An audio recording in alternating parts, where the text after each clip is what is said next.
Hello दोस्तों, नमस्कार। स्वागत है हिमांशी कंप्यूटर इंस्टीट्यूट में आज आपका फिर से। तो दोस्तों, आज के वीडियो में आपको बताने वाले हैं कि यदि आप भी हाई स्कूल की तैयारी कर रहे हैं और आपको हिंदी पद्य में जो है इस प्रकार से पैराग्राफ दिया हुआ है और आपका जो है इसमें जो है आपको 6 नंबर मिलने वाले हैं, तो आज इस वीडियो में बताएंगे कि जो मॉडल पेपर हमने यहाँ पे सॉल्व कर रहे हैं, यहाँ पे हिंदी पद्य में हमने संदर्भ सहित व्याख्या कैसे लिखेंगे और लेखक का परिचय कैसे देंगे, सारा कुछ प्रोसेस इस वीडियो में बताने वाले हैं। तो बिना वीडियो को स्किप किए बिना फुल वीडियो को वॉच कीजिएगा। तो यहाँ पे देखिए खंड बा का जो है प्रश्न उत्तर संख्या नंबर यहाँ पे 2 है।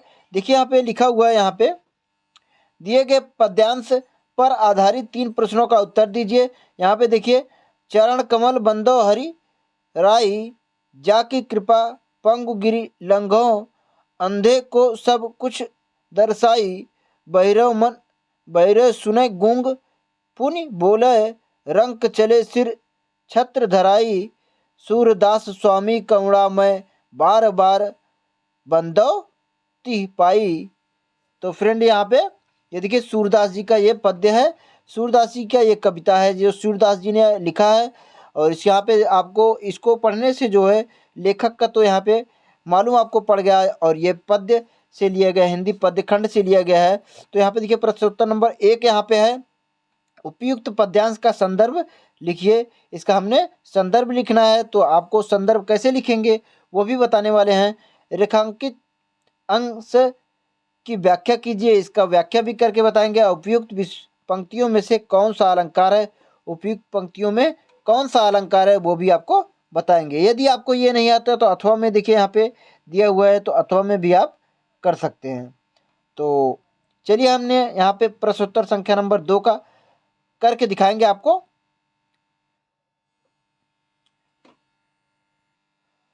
तो फिर चलिए, हमने यहाँ पे आपको संदर्भ सहित यहाँ पे लिख के दिखाते हैं। तो यहाँ पे प्रश्नोत्तर संख्या नंबर यहाँ पे डालेंगे। देखिए यहाँ पे इस प्रकार से हमने अच्छे से यहाँ पे मेंटेन करेंगे। प्रश्नोत्तर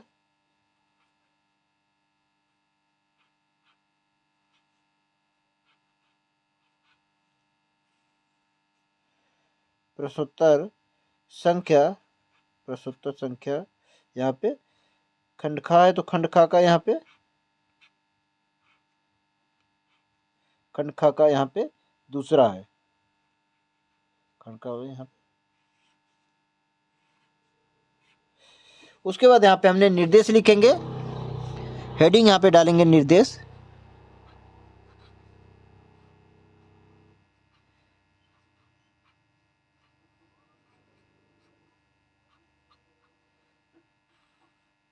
निर्देश डालेंगे, उसके बाद यहाँ पे लिखेंगे, मैंने यहाँ पे लिखेंगे चरण कमल। चरण यहाँ पे लिखेंगे चरण कमल, चरण कमल। उसके बाद डैट डैट दे के डॉट डॉट दे के यहाँ पे इस प्रकार से। उसके बाद यहाँ पे तिह पाई, तिह पाई, तिह पाई, तिह पाई। तो यहाँ पे इस प्रकार से हमने यहाँ पे निर्देश को यहाँ पे मेंटेन कर लिया। उसके बाद अब यहाँ पे हमने संदर्भ लिखेंगे। संदर्भ लिखेंगे तो यहाँ पे हम ना हेडिंग डालेंगे संदर्भ।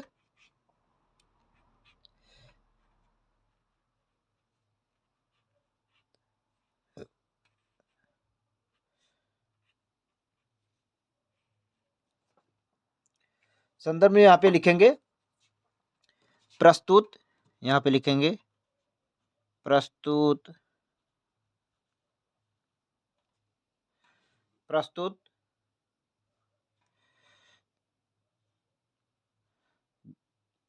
प्रस्तुत पद्यांश,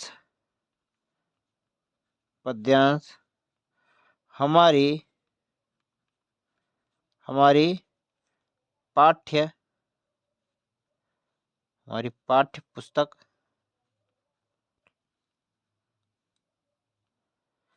हमारी पाठ्य पुस्तक पद्य खंड,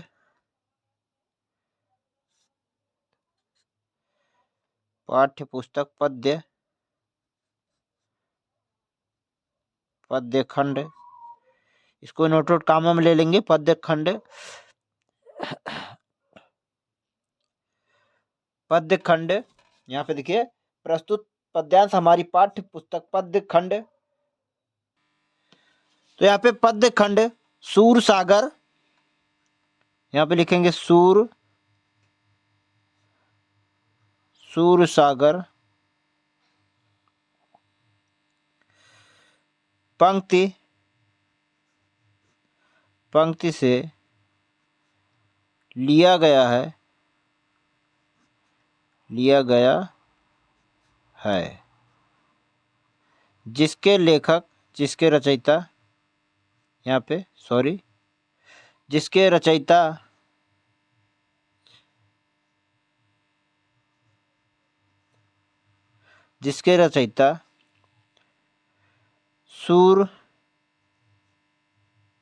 सूरदास जी है। तो यहाँ पे देखिए हमने संदर्भ लिख लिया अच्छे से। प्रस्तुत पद्यांश हमारी पाठ्य पुस्तक पद्य खंड सूर सागर पंक्ति से लिया गया है, जिसके रचयिता सूरदास जी हैं। तो हमारा यहाँ पे एक क्वेश्चन हो गया, संदर्भ सहित व्याख्या हो गई। उसके बाद हमने यहाँ पे अब इसके बाद हमने यहाँ पे इसका जो है दूसरे क्वेश्चन का उत्तर यहाँ पे देंगे। यहाँ पे हमारा यहाँ पे दूसरे का, ये पहला क्वेश्चन का उत्तर था यहाँ पे हमने। उसके बाद अब यहाँ पे दूसरा हमने क्वेश्चन का आंसर देंगे। तो यहाँ पे प्रश्नोत्तर संख्या नंबर 2 यहाँ पे डालेंगे। यहाँ पे डालेंगे प्रश्नोत्तर संख्या नंबर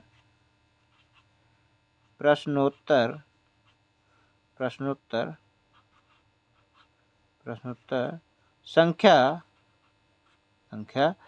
यहाँ पे खंडखा है तो खंडखा का, यहाँ पे दूसरे का कौन सा है, यहाँ पे दूसरे का दूसरा है, तो यहाँ पे इस प्रकार से देखिए हमने कर लेंगे दूसरे का दूसरा। उसके बाद अब यहाँ पे हमने इसको भी लिखना चालू हुए। रेखांकित अंश की व्याख्या कीजिए, रेखांकित अंश की व्याख्या कीजिए। तो यहाँ पे हमने व्याख्या लिखेंगे, व्याख्या हेडिंग डाल देंगे। उसके बाद यहाँ पे व्याख्या को हम लिखेंगे। चलिए यहाँ पे लिखते हैं। तो व्याख्या हेडिंग डालने के बाद यहाँ पे लिखेंगे, यहाँ पे हमने लिखेंगे, यहाँ पे लिखेंगे सूरदास जी कहते हैं, सूरदास जी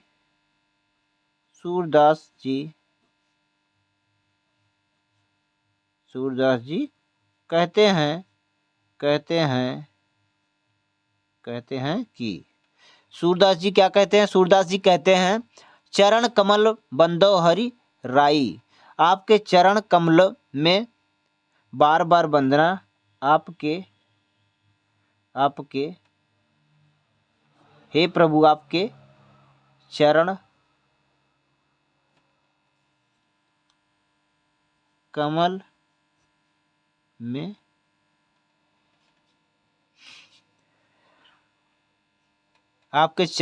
में वंदना हो, बंदन मीन्स बंदन, जाकी कृपा पंगु गिर लांघो, जिसकी कृपा से हे प्रभु आपके चरणों में वंदना है, जिसकी कृपा से आपकी कृपा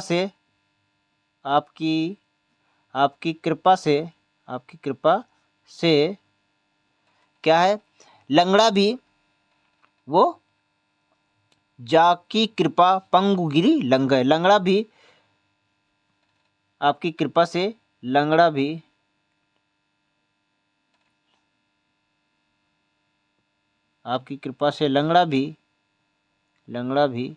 पर्वत पार कर जाए, आपकी कृपा से लंगड़ा भी पर्वत को पार कर जाए। उसके बाद यहाँ पे अंधे को सब कुछ दर्शाई, और अंधे को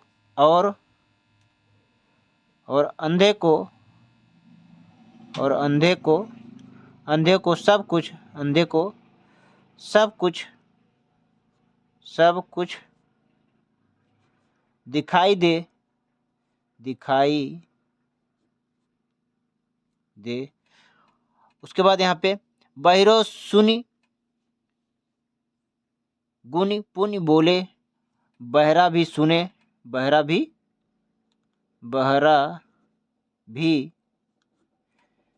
सुने सुने और गूंगा बोले रंक चले सिर छत्र धराई, और भिखारी बहरा भी सुने और गूंगा भी बोले, और रंक मिस भिखारी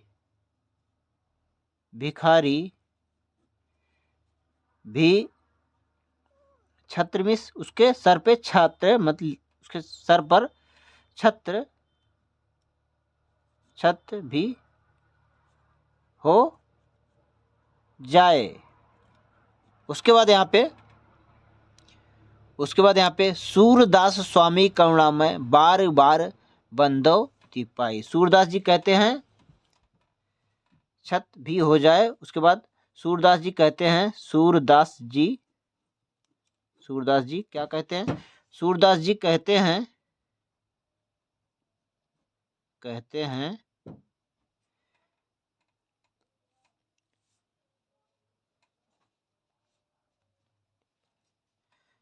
सूरदास जी कहते हैं बार बार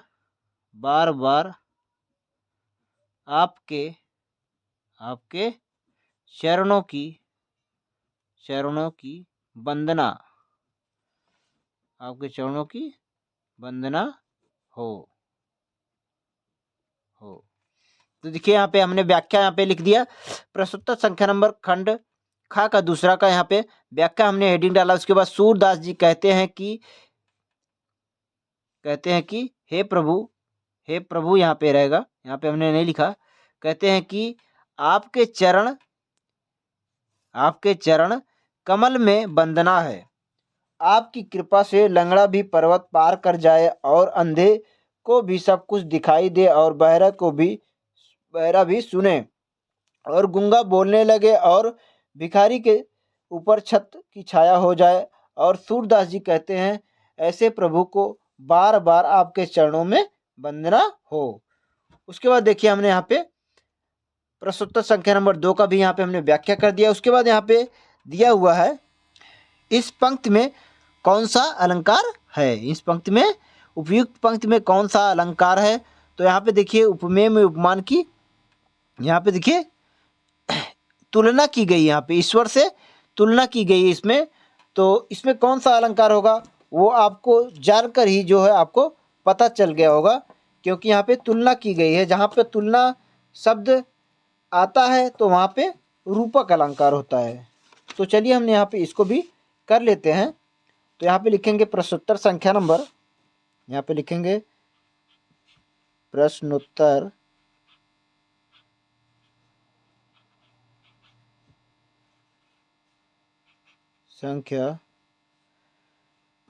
संख्या खंड खा का दूसरा का यहाँ पे दूसरा का तीसरा हमने यहाँ पे आंसर दे रहे हैं, तो उसका हमने यहाँ पे लिख लेंगे। उसके बाद यहाँ पे देखिए इस प्रकार से लिख लेंगे। तो थोड़ा सा यहाँ से मिस्टेक हो रहा है, क्योंकि जो है यहाँ पे जो भी लिख रहे हैं वहाँ दूसरी साइड जो वो छप जा रहा है। तो थोड़ा सी ये प्रॉब्लम हो रही है, क्योंकि ये पेपर काफ़ी ज़्यादा जो है वो पतला है। तो यहाँ पे लिखेंगे। अब इसमें देखिए, क्योंकि जो पंक्ति है, जो अभी गद्य पद्य पंक्ति जो पद्यांश की पंक्ति है, वो उसमें जो है क्या है, प्रभु से वहाँ यहाँ पे किया गया, प्रभु से तुलना की गई, प्रभु के रूप में यहाँ पे तुलना की गई। तो यहाँ पे रूपक अलंकार रहेगा। तो यहाँ पे लिख देंगे, यहाँ पे लिखेंगे उपयुक्त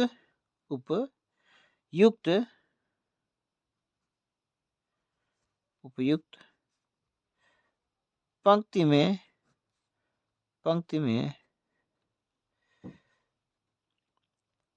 पंक्ति में तुलना की गई। किसकी तुलना की गई? भगवान की।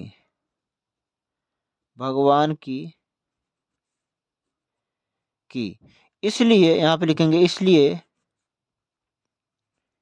इसलिए इसमें कौन सा अलंकार रहेगा? रूपक अलंकार रहेगा। रूपक अलंकार रूपक अलंकार उपयुक्त है।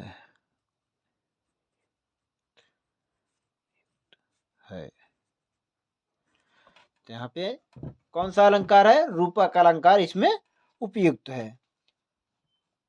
तो देखा कि फ्रेंड, हमने जो है यहाँ पे उपयुक्त पद्यांश का जो अच्छे से यहाँ पे व्याख्या भी किया और उसको यहाँ पे हमने आप लोगों को दिखाया भी किस प्रकार से हमने यहाँ पे इसको लिखेंगे। ये देखिए, काफ़ी अच्छे तरीके से यहाँ पे हमने इसकी व्याख्या किया और आपको बताया कि कैसे इसको हमने लिखेंगे। तो यदि आप भी हाई स्कूल की तैयारी कर रहे हैं और आपको पद में इस प्रकार से पद आया है तो उसको हमने उसका संदर्भ सहित व्याख्या कैसे करेंगे उसको यहाँ पे हमने बता दिया है। तो यदि आप हाई स्कूल की तैयारी कर रहे हैं तो ज़्यादा से ज़्यादा समय दे पढ़ने के लिए और कोशिश करेंगे तो आप जो है 6 में 6 नंबर वो पा जाएंगे। तीनों क्वेश्चन का आंसर आप दे देंगे तो आपको 6 नंबर कोई नहीं देने से रोक सकता। तो फ्रेंड, आज की जानकारी कैसी लगी कमेंट में ज़रूर बताइएगा। यदि जानकारी आपको अच्छी लगे तो अपने दोस्तों के साथ शेयर कीजिएगा और ज़्यादा से ज़्यादा पढ़ाई पे समय दीजिए। मिलते हैं नेक्स्ट वीडियो में किसी नए टॉपिक के साथ। तब तक के लिए bye bye. Thanks for watching my video.